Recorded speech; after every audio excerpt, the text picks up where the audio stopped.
அஸ்ஸலாமு அலைக்கும் வரஹ்மத்துல்லாஹி வபரகாத்துஹு. இன்றைய கேள்வியை பார்க்கலாம். நபி ஸல்லல்லாஹு அலைஹி வஸல்லம் அவர்களுடைய நபித்துவம் எப்படி தொடங்கியது?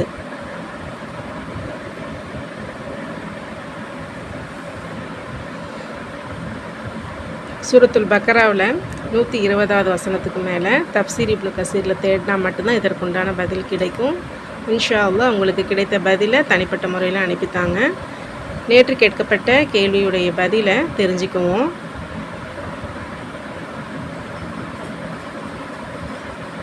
ஈசா நபி அலைஹி வஸல்லம் அவர்கள் வானிற்கு உயர்த்தப்பட்ட சம்பவத்தை கூறவும்.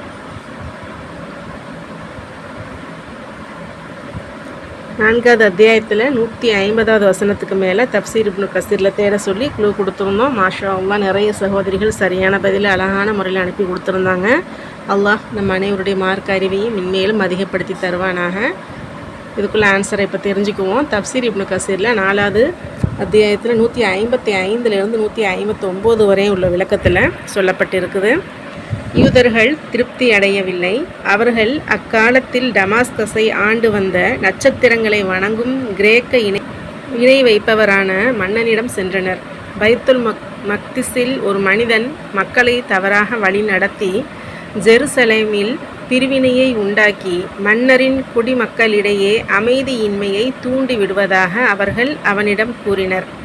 மன்னன் கோபமடைந்து ஜெருசலேமில் உள்ள தனது பிரதிநிதிக்கு அந்த கலகக்கார தலைவனை கைது செய்யவும், அவன் அமைதியின்மையை ஏற்படுத்துவதை தடுக்கவும், அவனை சிலுவையில் அறைந்து முட்களால் ஆன கிரீடத்தை அணிய செய்யவும் கடிதம் எழுதினான்.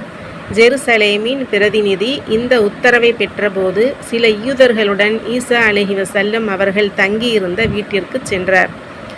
அப்போது ஈசா அலைஹி வஸல்லம் அவர்கள் தங்களின் தோழர்களில் 12, 13 அல்லது 17 பேருடன் இருந்தார்கள்.